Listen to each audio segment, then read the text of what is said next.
Marcos 6, a partir do versículo 45. Diz assim a palavra do Senhor.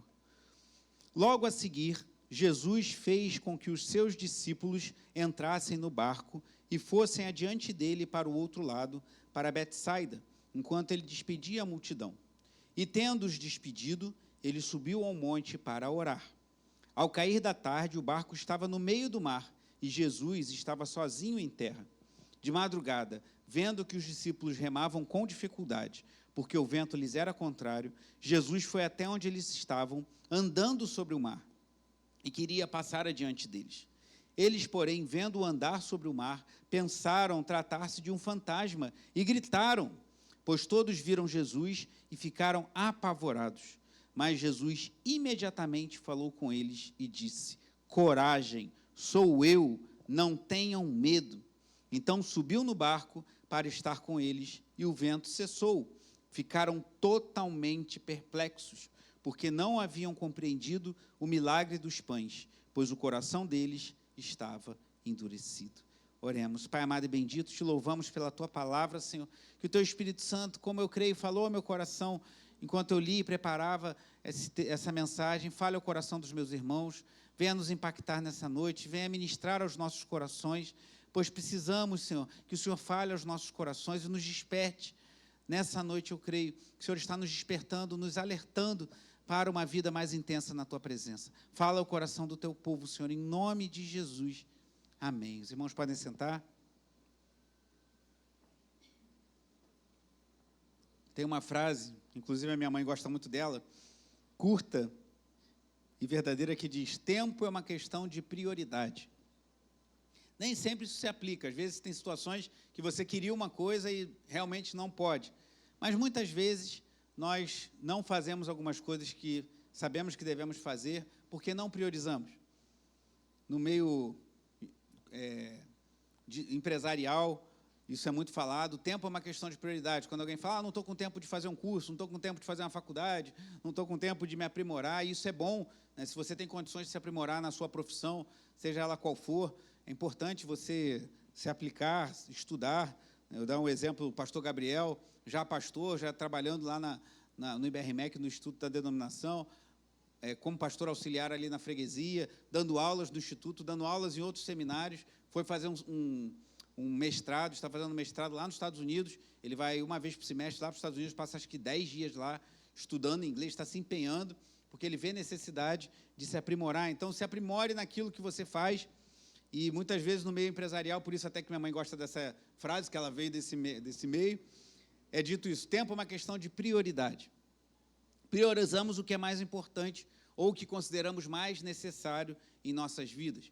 Por exemplo, nós priorizamos a nossa higiene, espero que todos façam isso, e acredito que faça. Se você não fizer, basta você ficar 2 dias sem tomar banho, ou então 1 dia e meio sem escovar os dentes, que você vai ver como, com esse calor, então, não precisa nem ser 2 dias, né, Adriana? Meio dia já é suficiente para você não ficar muito bem, ou então não querer, ou ninguém querer ficar ao seu lado, se você não tiver uma boa higiene. Então, nós priorizamos a higiene, priorizamos a alimentação, mesmo que não seja muito boa, embora devamos tomar cuidado com isso também. O sono, a gente precisa dormir, irmãos. Isso é importante, porque é essencial. Se você não dormir, não sei se você já teve essa experiência, eu já tive a experiência, especialmente quando eu tocava na noite, de virar à noite sem dormir. Uma vez eu toquei até de manhã, de madrugada, até 5 e pouca da manhã, e de lá saí, tinha um ensaio com outro grupo, e fui emendado, e cheguei em casa, tipo, 6 horas da noite, sem ter dormido, já batendo quase 48 horas direto, e você vê que você começa a perder os sentidos, você começa a ficar meio lento, você começa a não conseguir entender as coisas, que a gente precisa dormir, a gente precisa comer e a gente precisa ter uma boa higiene, irmãos. Então, isso são coisas fundamentais. Outras coisas, atividades físicas, é muito importante. Eu estou planejando voltar a fazer atividade física. Vou começar. De qual ano? Eu não falei o ano. Pode ser em janeiro de 2026. Só falei que era em janeiro, mas não disse qual, não. Ah, que bom, você é um exemplo para mim. Continue, que eu vou começar um dia. O diácono Giovanni começou, ele me falou que começou a fazer atividade física, então vamos lá. Talvez, como eu não esteja priorizando, mas é uma coisa importante você priorizar a sua alimentação, o seu descanso. A gente precisa descansar, irmãos. Às vezes, no meio da agitação do dia a dia, a gente acaba não descansando. Isso é importante. Agora, de semelhante forma que a gente precisa ter uma boa higiene, que a gente precisa ter um bom sono, que a gente precisa ter uma boa alimentação, a vida devocional é fundamental, irmãos. Se a gente quer ter uma vida plena na presença do Senhor, se a gente quer superar os desafios que se levantam, se a gente quer, como muito bem dizia o diácono Zé Paulo semana passada, na pregação, às vezes a gente bate um desânimo, a gente precisa renovar as nossas forças no Senhor, a gente precisa entender que assim como o alimento é fundamental para o corpo, assim como o sono é fundamental para você conseguir tocar a sua vida, assim como o descanso é importante, você cuidar do seu corpo tem o seu valor, a devoção, a vida de oração, a vida com a palavra de Deus é fundamental, irmãos, para nós caminharmos com Cristo. Não há como nós termos uma vida espiritual saudável se nós não tivermos vida de oração, palavra e comunhão uns com os outros. Inclusive, fico feliz em ver que terça-feira muitas pessoas têm vindo, estou sentindo falta de algumas pessoas, algumas me comunicaram, e eu queria até te deixar essa missão, esse trabalho de casa hoje, para que você procure alguém que hoje não veio ao culto, amanhã, e fale, senti sua falta no culto, venha nos cultos de terça-feira, tem sido muito bom, a gente tem gastado um tempo em oração, estimule a pessoa que não esteve hoje, terça-feira que vem eu quero te ver lá, tem pessoas que estão toda terça-feira, isso é bom, irmãos, a gente tem dedicado tempo em oração, também nos cultos de domingo, procure, se possível, estar nos 2 cultos, vamos voltar à escola dominical no próximo domingo, procure estar também, é muito bom estarmos na comunhão. Então, de semelhante forma que a alimentação, o sono, uma boa higiene são fundamentais para a nossa vida física, para a gente viver nesse mundo, é fundamental para a nossa vida espiritual a gente ter oração, palavra e comunhão. A caminhada espiritual não é uma caminhada sozinha, ninguém consegue caminhar sozinho. Mas voltando para o texto que eu li, o versículo 45 está dizendo, começa assim, logo a seguir o quê? O que veio imediatamente antes a esse relato? A multiplicação dos pães e peixes. Jesus opera um milagre que deixa todos ali impressionados, pois ele multiplica pães e peixes e alimenta uma multidão. Você conhece a história, a primeira multiplicação de pães e peixes. E o que acontece depois, na sequência do que lemos aqui? Uma grande tempestade vem sobre o mar e Jesus vai até eles andando sobre as águas. E aqui no versículo 49 diz, eles, porém, vendo-o andar sobre o mar, pensaram tratar-se de um fantasma e gritaram, pois todos viram Jesus e ficaram apavorados. Mas Jesus imediatamente falou com eles e disse, coragem, sou eu, não tenham medo. Então subiu no barco para estar com eles, e o vento, o que aconteceu? O vento? E eles ficaram como? Está escrito aí, ficaram totalmente perplexos, porque não haviam compreendido o milagre dos pães, pois o coração deles estava endurecido. Então Jesus, antes desse relato, multiplica pães e peixes, se alimenta uma grande multidão, e depois desse relato, os discípulos estão no mar, vem uma grande tempestade, Jesus acalma aquele mar, Jesus opera um grande milagre também, chega andando sobre as águas, entra no barco, o vento cessa, e eles ficam perplexos. Isso que aconteceu. Mas o que eu quero chamar a atenção não é tanto o que está antes, nem o que está depois, mas especificamente o que está no versículo 46. Eu queria que você lesse comigo em voz alta, apenas o versículo 46. E tendo-os, ele subiu ao monte para orar. Jesus operou um grande... Pega aqui para mim, por favor. Um grande milagre, a multiplicação dos pães e dos peixes. A multidão estava feliz, ele mandou os discípulos entrarem no barquinho e adentrarem no mar, estava tudo caminhando bem, e o que Jesus faz? Leia de novo o versículo 46, por gentileza. E tendo-os despedidos, ele subiu ao monte para orar. Jesus subiu sozinho ao monte para orar, e é sobre isso que eu queria falar nessa noite, sobre a importância da nossa vida de oração, irmãos. Talvez Jesus pudesse ter relaxado ali. Imagina operar esse milagre, multiplicar pão, peixe, alimentar uma grande multidão. Ele despede as multidões e o que ele faz? Sobe ao monte para orar. Queria falar sobre 2 coisas, não vou me estender muito nessa noite, para termos tempo de oração. Afinal de contas, oração é igual andar de bicicleta. Não adianta você ter toda a teoria do mundo, saber o que é um raio de uma bicicleta, saber como uma bicicleta é construída, saber como são as coroas da bicicleta, como é que é a corrente, se você não subir numa magrela, como a gente dizia aqui no Anil anos atrás, e der umas boas pedaladas. Você aprende a andar de bicicleta andando.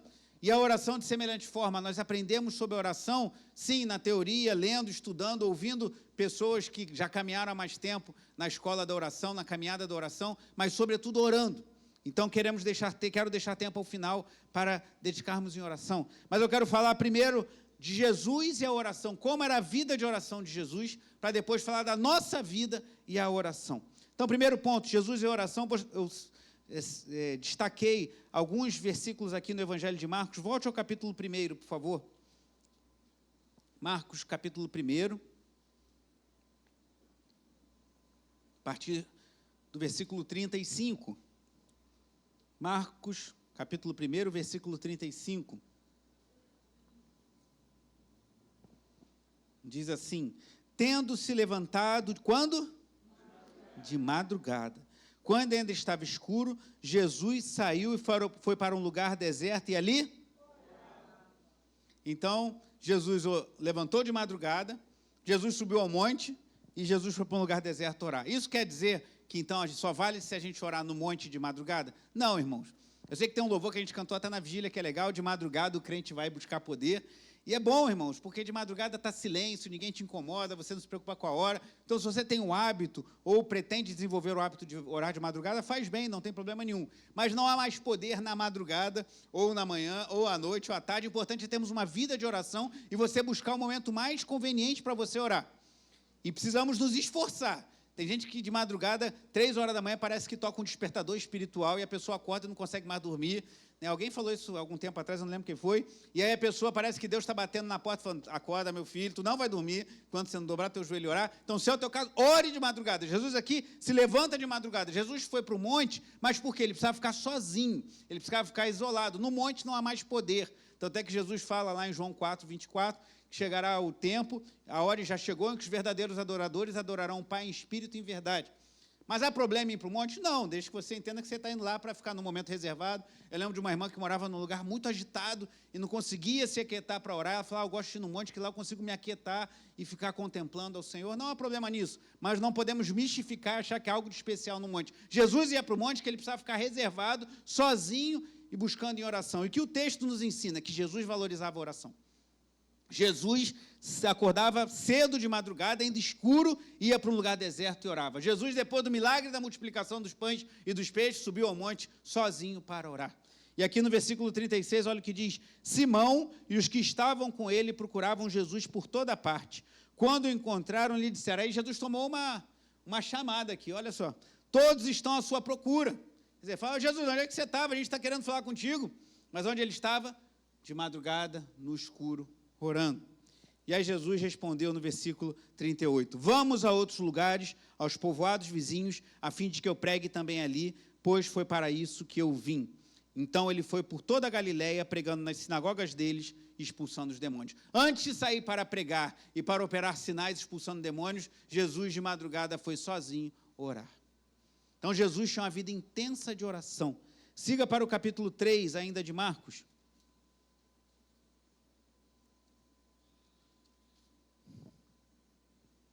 Marcos capítulo 3, apenas o versículo 13. Depois Jesus subiu ao monte e chamou os que ele quis, e vieram para junto dele. Esse é Jesus chamando os 12 apóstolos.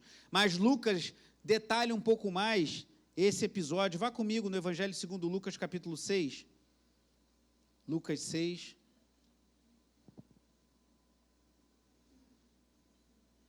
Versículos 12 e 13 apenas. Abre em Lucas e depois deixa a sua Bíblia aberta no Evangelho segundo Lucas, que é um evangelho que mostra Jesus orando em várias ocasiões. E aqui em Lucas 6, versículo 12, diz assim: naqueles dias, Jesus se retirou para o monte, de novo Jesus se isolando no monte, a fim de orar. E diz o quê? E passou a noite orando a Deus. Há quanto tempo não passamos uma noite em oração, irmãos? Jesus passou a noite orando, e o versículo 13 diz o motivo. E quando amanheceu, chamou a si os seus discípulos e escolheu 12 dentre eles, aos quais deu também o nome de apóstolos. Deixa aí aberto em Lucas. Então, antes de Jesus chamar os 12 apóstolos, ele passou, Lucas nos revela, uma noite inteira em oração? Será que quando temos que tomar decisões importantes em nossa vida, temos dedicado tempo em oração? Eu confesso que eu sou um constante insatisfeito com a minha vida de oração. Estou sempre querendo orar mais e sinto-me insatisfeito e continuo sentindo e busco mais, e busco estar em oração, mas eu acho que também um dia que a gente se sentir satisfeito é que a gente não está bem. A gente precisa orar mais, irmão. A gente precisa buscar Deus em oração. Jesus passou a noite inteira orando de madrugada para escolher os seus 12 apóstolos. Ainda em Lucas, avance para o capítulo 10. Lucas 10.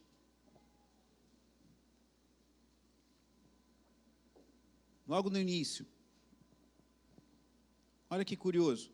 Lucas 10, versículo 1. Depois disso, o Senhor escolheu outros 70 e os enviou de 2 em 2, para que fossem adiante dele a cada cidade e lugar onde ele haveria de passar. E lhes disse: a seara é grande, mas os trabalhadores são poucos. Por isso, peçam ao Senhor da seara que mande trabalhadores para a sua seara. Jesus fala, a obra de Deus é grande, tem muita coisa a fazer, precisamos de trabalhadores. Ele fala o quê? Vamos abrir um seminário? Vamos, que nem uma época eu vi um pastor muito conhecido, que falava, a gente tem um seminário de pastor, dura tanto tempo, você faz o seminário, você já sai ordenado pastor, já dizia até o salário. Já sai do seminário, ordenado pastor da minha igreja, e já tem um salário de tanto, como se o ministério pastoral fosse uma carreira, que basta você ter um canudo que você se torna pastor, e não fosse uma vocação. Você vê que os apóstolos, Jesus que escolheu, de acordo com aquilo que Deus havia determinado.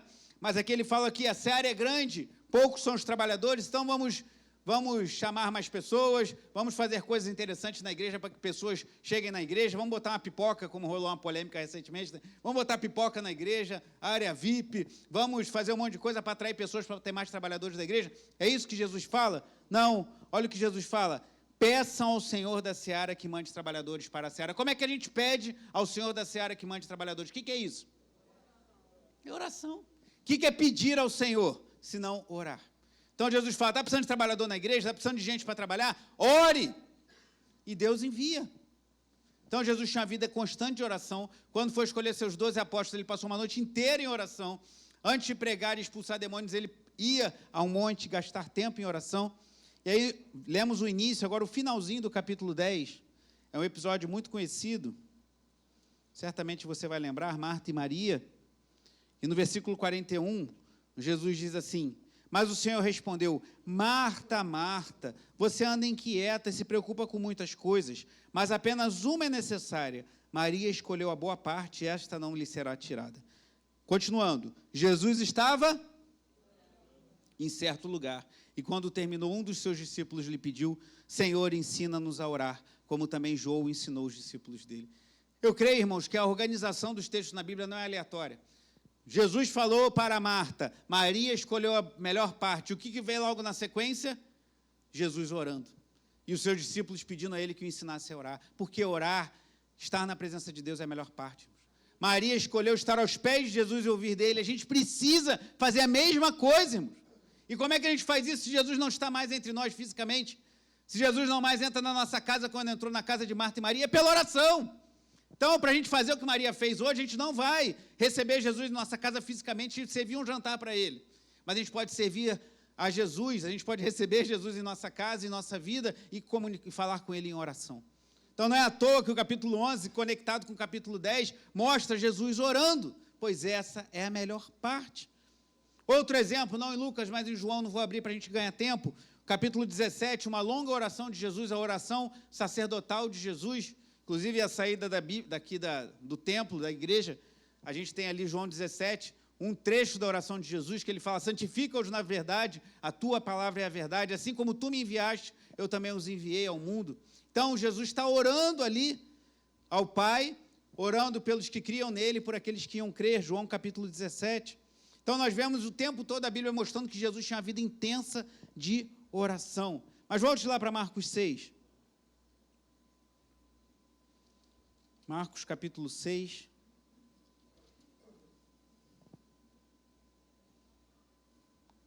Novamente, apenas o versículo 46. E tendo-os despedido, ele subiu ao monte para orar. No texto paralelo de Mateus 14, o evangelista Mateus nos revela que Jesus subiu ao monte para orar sozinho. Talvez você lendo aqui, você fique em dúvida, mas será que Jesus levou alguém com ele? Não. Jesus foi sozinho, subiu ao monte, sozinho para orar, depois de despedir toda aquela multidão e botar os seus apóstolos no barquinho, no mar. E lá em João capítulo 6, versículo 15, diz que Jesus subiu ao monte outra vez. Se você quiser anotar aí, João 6,15, fala que Jesus subiu ao monte outra vez, sugerindo o quê? Jesus tinha o hábito de se isolar para orar. Então, como era a vida de oração de Jesus intensa, talvez você pense, Jesus não tinha muito o que fazer. Tinha, irmãos. Não faltava coisa para Jesus fazer. Quer ver aí no capítulo 6 ainda? Versículo 30. Marcos 6,30. Os apóstolos voltaram à presença de Jesus e lhe relataram tudo o que tinham feito e ensinado. Eles faziam e ensinavam. E ele lhes disse, venham repousar um pouco à parte, num lugar deserto. Isso porque eles não tinham tempo nem para comer, visto serem muitos que iam e viam. Então, eles não tinham tempo nem para comer de tanto trabalho. Então, Jesus não orava desse jeito porque ele não tinha o que fazer, pois ele tinha muito o que fazer. E Jesus não orava desse jeito porque ele achava que era legal orar, ele sabia da necessidade de estar na presença do Pai. E ele era o Deus encarnado, o Deus Emanuel, o Messias. Quanto mais nós, irmãos, não precisamos nos dedicar mais à oração. Cada um de nós, a começar por mim, precisamos orar mais e fazer como Jesus fez. Mas o primeiro ponto é Jesus e oração. O segundo e último, nós e oração. Eu queria deixar 3 dicas, já caminhando para o fim dessa mensagem. 3 coisas que eu gostaria que você reconhecesse na sua vida como importantes para que a gente possa avançar no caminho da oração. Primeiro, reconheça a devoção como essencial. Assim como é essencial nos alimentarmos, assim como é essencial tomarmos banho, cuidarmos da nossa higiene, assim como é essencial dormirmos, descansarmos, a vida de oração é essencial. Se você parar de orar, parar de ler a Bíblia, parar de estar na igreja, na comunhão, você pode não morrer fisicamente, mas não vai demorar muito tempo para você sentir a sua fé abalada. A devoção é essencial. A oração e a palavra não são opcionais para o verdadeiro cristão. A gente precisa orar. Se não entendermos que, assim como a higiene, o sono e a alimentação são fundamentais para o corpo, a oração e a palavra e a comunhão são fundamentais para a vida espiritual, a gente vai perecer, irmãos. A gente vai acabar declinando. Então, primeira coisa, reconheça a devoção como essencial. Segunda coisa, reconheça os ladrões de tempo. Muitas vezes nós não oramos porque surgem situações que roubam o nosso tempo. Novelas, mesmo as novelas bíblicas. É pecado ver novela? Tem novela que é complicada. Mas agora tem novelas bíblicas. Qual é o problema? Eu estou aprendendo um pouco da Bíblia. Se teu único contato com a Bíblia for uma novela bíblica, você tem um grave problema. E você vai ser tentado a achar que você está... Não, mas eu estou assistindo uma novela que fala da Bíblia. Mas se você não lê a Bíblia, se você não orar, não adianta assistir 10 novelas bíblicas, 10 séries The Chosen, não adianta. A gente precisa ter contato com a palavra, a gente precisa ler a palavra, a gente precisa orar ao Senhor. Então, cuidado até com coisas que são lícitas, não é ilícito. Se você tiver uma vida de oração intensa, se você ler a palavra de Deus, tiver tempo para isso, e ainda conseguir um tempo para ver essas coisas, tudo bem. Mas se não, priorize a sua vida, pois pode ser um ladrão de tempo. Redes sociais, como eu sempre falo, né? Quem nunca entrou para falar, só vou olhar 5 minutos aqui, e quando viu, passou meia hora, 1 hora, 2 horas. Aquilo é programado para te prender. Má administração do tempo. Às vezes paramos para ler a Bíblia, quando já é 10h30 da noite, a gente está morto de cansado, aí você fica botando a culpa no diabo. Não, é porque a gente não programou um melhor horário. Organize, a gente não faz agenda para coisas importantes, tem que pagar uma conta, não posso atrasar a conta de luz, preciso ir ao mercado, preciso comprar o remédio, preciso fazer isso. Programe a sua vida de oração, bote na sua agenda ler a Bíblia. Eu preciso separar tempo para ler a Bíblia. Mas isso eu gosto de ler a Bíblia quando me dá vontade. Aí, irmão, você vai ter um sério problema.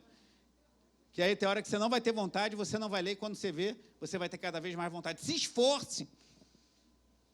Falta de organização, ladrões de tempo, e separe o seu melhor para Deus. Se o momento que você está melhor é de manhã, e você tem condições de fazer, tem gente que trabalha muito cedo, não consegue acordar mais cedo, porque não dá, mas se você tem condições, acorde um pouquinho mais cedo. Se o seu melhor é amanhã, dê o seu melhor para Deus, não dê o resto para o Senhor. Então, primeiro, reconheça a devoção como essencial. Segundo, reconheça os ladrões de tempo, que o tempo todo, e aí cada um tem que fazer uma análise da sua própria vida, está tentando tirar o seu tempo com Deus.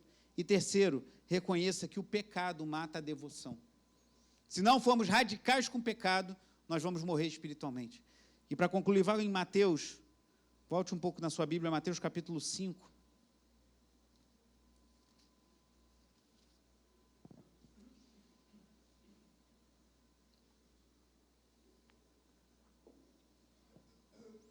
Mateus 5, 29 e 30. Olha como Jesus é radical com o pecado. Diz assim: se o seu olho direito leva você a tropeçar, arranque-o e jogue-o fora, pois é preferível você perder uma parte do seu corpo do que ter o corpo todo inteiro lançado no inferno. E se a sua mão direita leva você a tropeçar, corte-a e jogue fora, pois é preferível você perder uma parte do seu corpo do que o corpo inteiro ir para o inferno. Palavras duras do próprio Senhor Jesus, porque a gente não pode brincar com o pecado, irmãos. O pecado mata, o pecado ele destrói. Então, reconheça que o pecado mata a devoção. E lembre-se aí, Mateus ainda no capítulo 7, versículo 13 e 14. Lembre-se, Mateus 7, 13. Esse texto me veio ao coração ontem, a gente lendo. A gente comprou uma versão do Peregrino para crianças, estávamos lendo com as crianças, e quando o Peregrino, é um livro com ilustrações, aí o Peregrino, o cristão, que é o personagem principal, chega na igreja, aí o púlpito da igreja estava escrito assim: o caminho é estreito. E aquilo ficou no meu coração, e eu fiquei falando para o Daniel e para a Raquel, junto com a Tati, né? O Senhor Jesus disse isso: o caminho é estreito, a porta é estreita que leva à salvação, a porta larga leva à perdição. E aí eu me lembrei desse texto, quase preguei sobre isso, mas eu creio que Deus separou para falar só no final. Mateus 7, 13 e 14. Entrem pela porta estreita, porque larga é a porta, espaçoso o caminho que conduz para a perdição, e são muitos os que entram por ela. Estreita é a porta, e apertado o caminho que conduz para a vida, e são poucos os que encontram. Então, 3 coisas para você refletir, para nós refletirmos. Reconheça a devoção como essencial. Precisamos estar na presença de Deus, precisamos orar, precisamos ler a Bíblia, precisamos estar em comunhão na igreja. Reconheça os ladrões de tempo, as coisas que na sua vida, cada um tem as suas questões, roubam o seu tempo de estar na igreja, de estar lendo a palavra, de estar orando. E reconheça que o pecado mata a devoção. Alguns estão desanimados pelas lutas, pelas dificuldades, outros que estão abrindo a porta ao pecado. Cuidado, a porta continua estreita, o caminho continua estreito, é o que conduz à salvação. Tempo, como eu disse no início, é uma questão de prioridade. O que temos priorizado em nossas vidas? E vou concluir com uma frase de um livro antigo, mas muito precioso, sobre vida devocional, Praticando a Presença de Deus, que diz assim: não seremos como Cristo, a menos que lhe reservemos um tempo maior. Não seremos como Cristo, a menos que lhe reservemos um tempo maior. Você quer ser mais parecido com Cristo? Eu quero. Você quer ser mais... emitir não, como é que se diz? Exalar o bom perfume de Cristo. Você quer mais que Cristo seja visto na sua vida? Então, para sermos mais parecidos com Cristo, precisamos reservar um tempo maior com Ele. Isso é na oração, isso é na palavra, isso é na comunhão, nos louvores, como foi tão bom cantar louvores essa noite. Que olhemos para Jesus e vejamos nele um exemplo de oração e possamos priorizar a vida devocional em nossas vidas, pois isso fará toda a diferença, irmãos, nas nossas vidas, nas nossas famílias, até na forma como reagimos às dificuldades da vida. Nós já vamos encerrar, mas a gente vai orar pelo Fernandinho, pedir para ele, faz aniversário amanhã, né, Maria? Quinta-feira.